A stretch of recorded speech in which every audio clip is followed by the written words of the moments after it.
dim, dam, dadilam, vacarme, s'en va dans l'oubli éternam, et Gustave dom guardiam, dilim, dididididam, lutes sera dodidom, seram, dim, dim, da, da, da, dim, da, da, da, dim, da, di, dam, dim, dim, da, da, da, dim, da, da, da, dim, da, di, dam. Dans là-haut sera ravi, les toits à sur noir gris fera. Clair obscur troublera, tu trouveras effet. Clair obscur, noir et haut peinture trouveras sans elle. Clair obscur troublera, tu trouveras effet. Clair obscur, noir et haut peinture trouveras sans elle.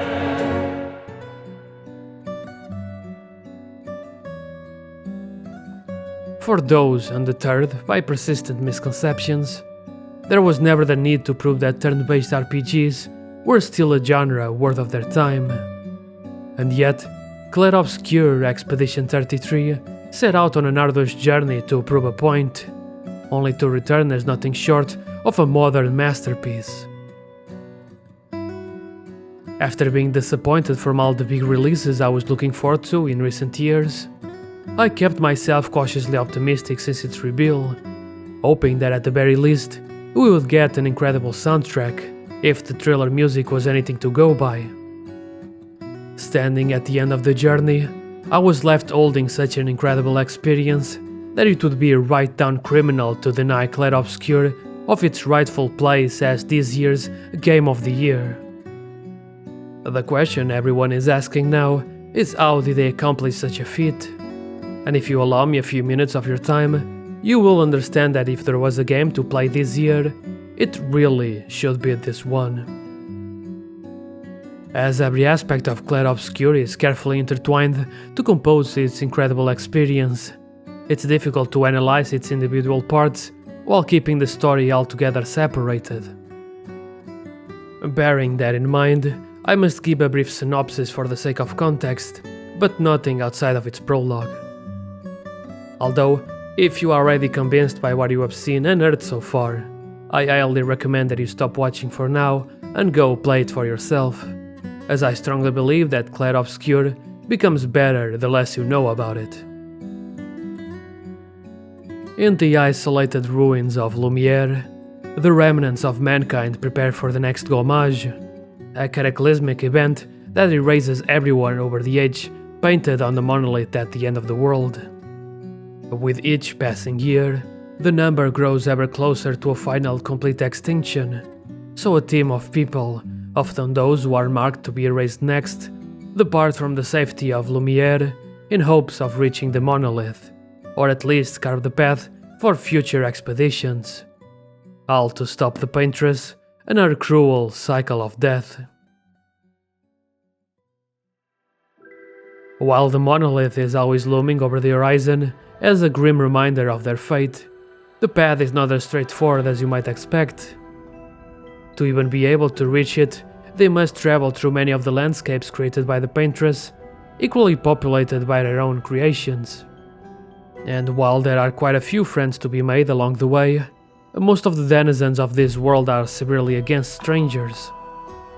Between each unique area, there's an entire diorama-like world that is a delight to explore, and find all the extra corners where a large amount of the side content is found, enough to practically double the 24 hours that take to complete the main path.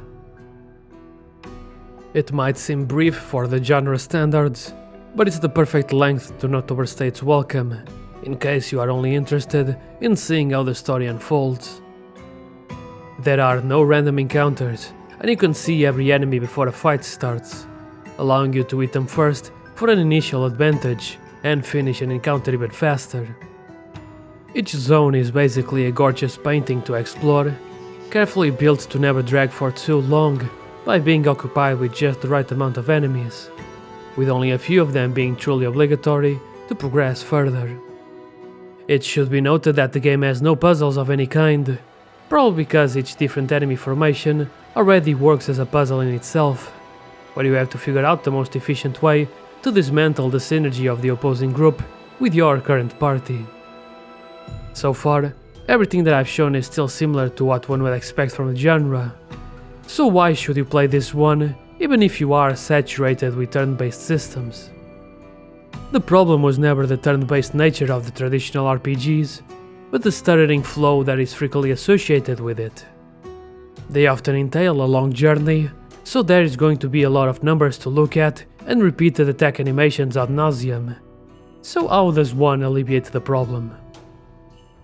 If you have played enough RPGs, especially of the J variety, you'll quickly understand how much the team behind Clair Obscur also knows about them, as with their knowledge and passion towards the legacy that led them to this moment, they were able to build a close to perfect system of interconnected mechanics that allow for high player expression, while keeping a constant level of engagement from the beginning to the very end. It definitely comes as a big surprise that the key to enhance the traditional turn-based RPG was to include Souls-like features. And yes, I know how that sounds.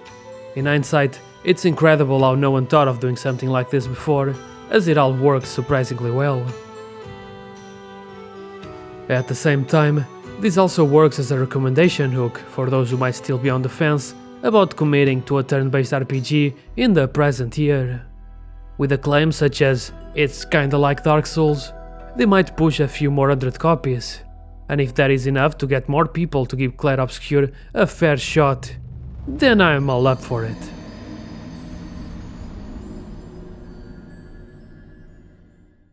So, what do I mean by Souls-like features? Well, dodging is certainly one of the strongest defense options that you'll have in battle, but let's look at something more relatable to RPGs first. For example, after a battle, do you use healing items for each party member, or do you heal everyone with a magic character and then restore their magic points? This seems like such an inconsequential thing to worry about that you might not even have thought about it outside the moments it has happened. But when you consider how long some of the most popular RPGs are, these little moments are certain to pile up unnecessarily to an already long runtime. In here, you are given the Chrome Elixir, which with the press of a button is capable of healing the entire party outside of battles. This has a set limit of uses that are restored when you rest at checkpoints, but it can be further upgraded by exploring and finding its upgrading materials. Furthermore, we all know the old adage of stockpiling every item far beyond the end of the game, so the decision for Clair Obscur to not have any sort of commercial items contributes to a well-kept pace to the journey. In their place, you have something similar to the Chrome Elixir, but for use during battles.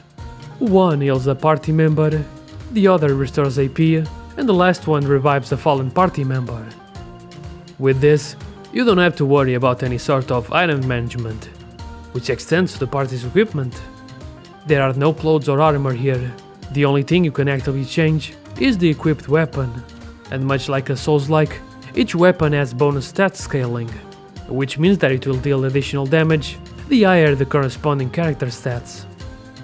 Each weapon also carries unique skills locked behind level upgrades, which allows even initial weapons to be useful by the end of the game, and prevents the classic problem of carrying around an arsenal of obsolete weapons just because their damage output is no longer up to par with the challenge. What really opens up the customization range for the characters are the Pictos. You can equip up to 3 of them at a time, and they provide passive effects called Lumina. After 4 battles, you can mastery over the Lumina and can keep it activated without having the corresponding Picto equipped. The idea here is to master every one of these skills, because after one character learns it, the Lumina is then available to the entire party. Each one has a corresponding cost to have them active, and you get more of these points by leveling up or by using special consumable items that you can find throughout the world. In case you know what I'm talking about, it's a system that is very similar to the abilities in Kingdom Hearts. I shouldn't need to tell you why all of this is so good, But if you need me to confirm your suspicions, then yeah, this allows for a crazy amount of variety in character builds and what roles they can take in the party. If you want to, you can even go completely solo and dump all the points into one character so that they can activate a bunch of Lumina and be powerful enough to take on the journey. Although, I do recommend spreading the points equally through all the party members, because another great system is how after the current party wipes out, you actually get to choose if you want the remaining ones to come back to finish the fight. And I can't tell you how many times this has saved my ass. Plus, it is cool as fuck to have the last of Expedition 33 take center screen as you reach out for a last resort. The main reason why I ended up dying so many times is because of how much the game allows you to put everything on the line. It certainly didn't help that Clair Obscur doesn't have a conventional defend option either. You can either be a huge coward and dodge, which offers a more lenient window on the timing, or you can try to confirm just how good you are at video games and try to parry everything. This is always so enticing, because for each attack period, the character gets one action point back. Instead of a limited resource like stamina or mana, every skill attack consumes a set amount of action points. Depending on your character build, this can be regained in a multitude of ways, but parrying is always the best way to do it, because you're actively negating the enemy's offensive while simultaneously regaining action points to later attack harder. But when you are in a new area, or you want to defeat a boss on your first try, and you have no idea about the timing of their attacks, you probably should dodge the first few times to get a feel for them. But every single time, I really thought, nah, I got this. Well, my bad. If you successfully parry all the enemy attacks in one turn, you automatically hit them back with a powerful counter for some sweet damage that is sure to put them back in their place. So of course, I always tried going for it. Emphasis on the tried.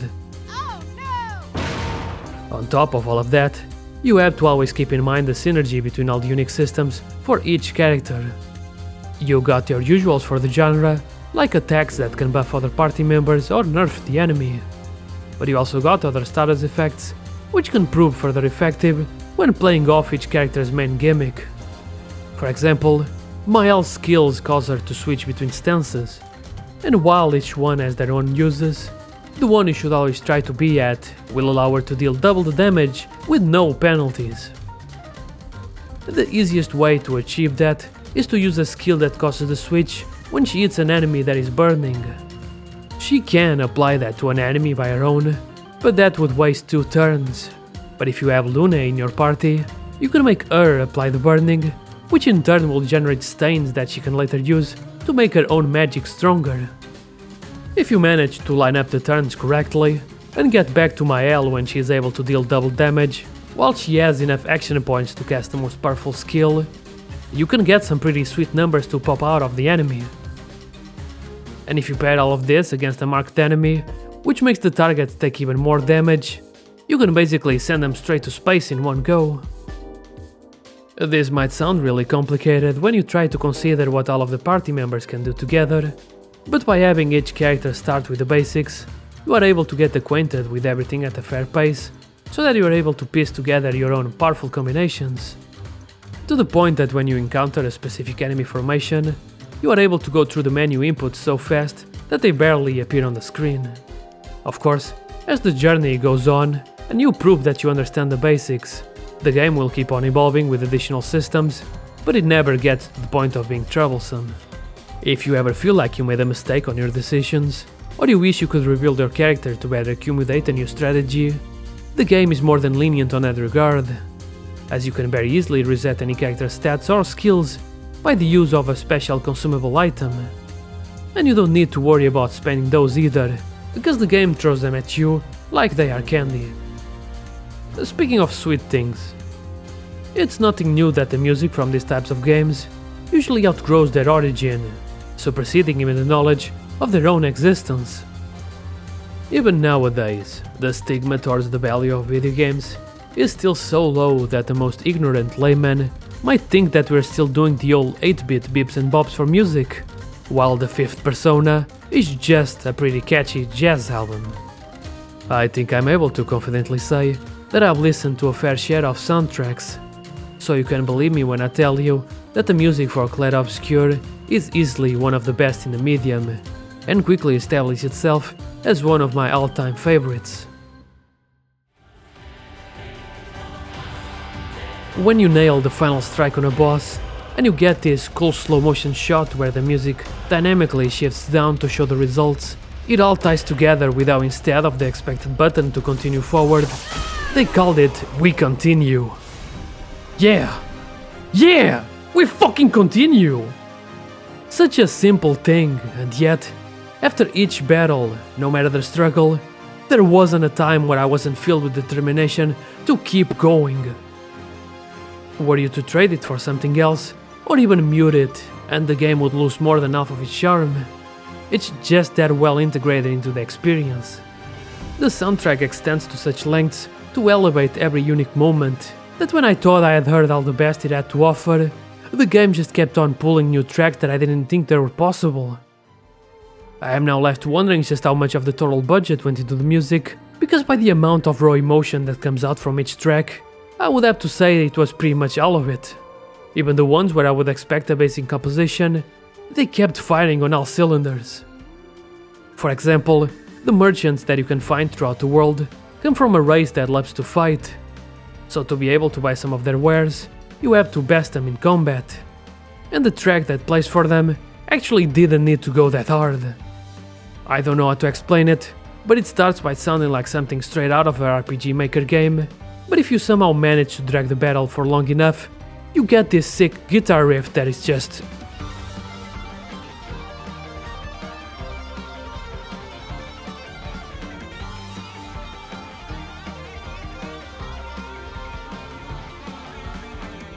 There were so many moments where I was completely caught off guard by how much emotion the music carried, that it could be said that the game is worth to go through just to see where each track is used.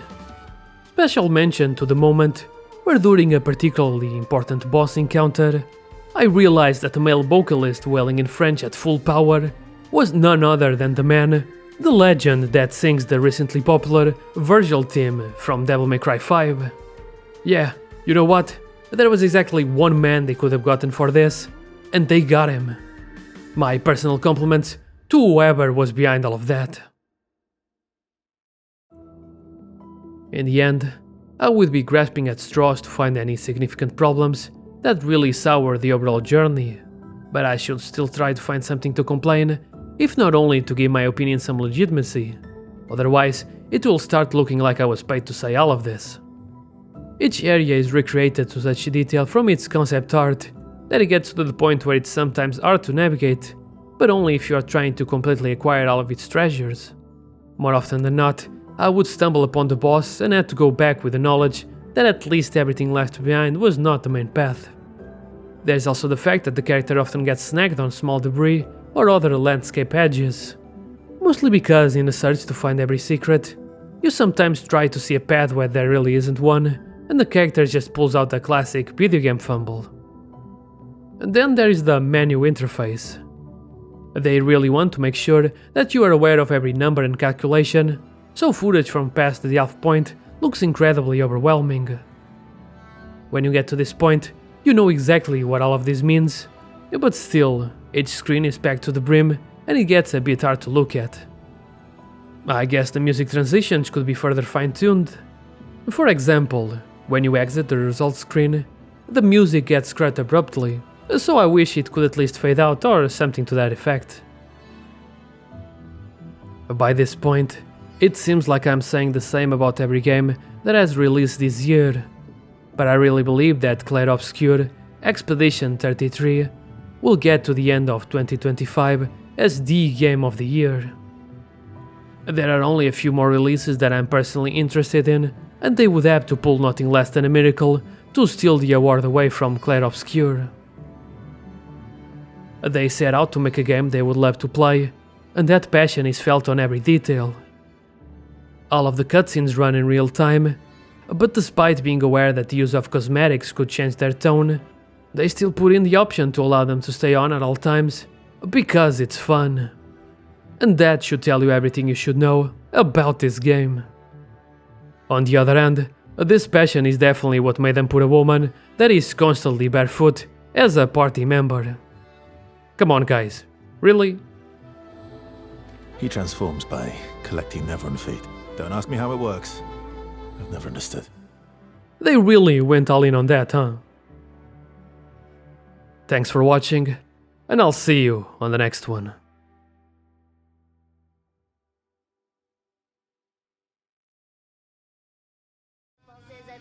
They're French. Stinky pits and all, baby.